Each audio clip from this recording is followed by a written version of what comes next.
Congress government పెట్టిన మహాలక్ష్మి పథకం కింద ఫ్రీగా బస్సుల తిరుగుడు ఆడలకు వరమనిస్తే అదే మాకు శాపంగా మారిందని ఆటో వాళ్ళు గిట్ల బాధపడుతురు కదా.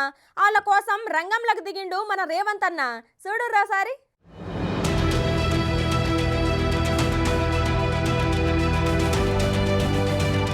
కాంగ్రెస్ గవర్నమెంట్ ఇచ్చిన మహిళలకు ఉచిత బస్సు ప్రయాణంతోనే మా కుటుంబాలు రోడ్డున పడుతున్నాయని ఆటో క్యాబ్ డ్రైవర్లు కొన్ని రోజుల సంధి నిరసనలు చేస్తున్నారు కదా. దానికోసం సీఎం రేవంత్ రెడ్డి సారు రంగంలోకి దిగి నాంపల్లి ఎగ్జిబిషన్ గ్రౌండ్ లో స్విగ్గీ జొమాటో డెలివరీ బాయ్లు, ఓలా, ఊబరు ఆటో డ్రైవర్లతో మాట్లాడి వాళ్ళ సమస్యలు తెలుసుకున్నాడు. అయితే ఎన్నికలప్పుడు గిట్టనే రాహుల్ గాంధీ సారు కలిసి గెలిచినాక వాళ్ళ సమస్యలను తీరుస్తామని చెప్పిండు కదా. దానికోసం ఇక ముఖ్యమంత్రి రేవంత్ రెడ్డి సారు వాళ్ళని కలిసి సమస్యలు తెలుసుకున్నాడు. అయితే సీఎం సార్ తోని సమావేశంలో మంత్రి శ్రీధర్ బాబు, కాంగ్రెస్ పార్టీ రాష్ట్ర వ్యవహారాల ఇన్ఛార్జ్ మాణిక్ రావు ఠాకరే గిట్లు వచ్చిర్రు. ముఖ్యంగా వాళ్ళు తమకు ఉద్యోగ భద్రత కల్పించాలని ముఖ్యమంత్రికి విజ్ఞప్తి చేసిరట. చూడాలి మరి అన్ని వర్గాలకు వరాలిస్తున్న రేవంత్ రెడ్డి సారు వీళ్ళకేం చేస్తాడో.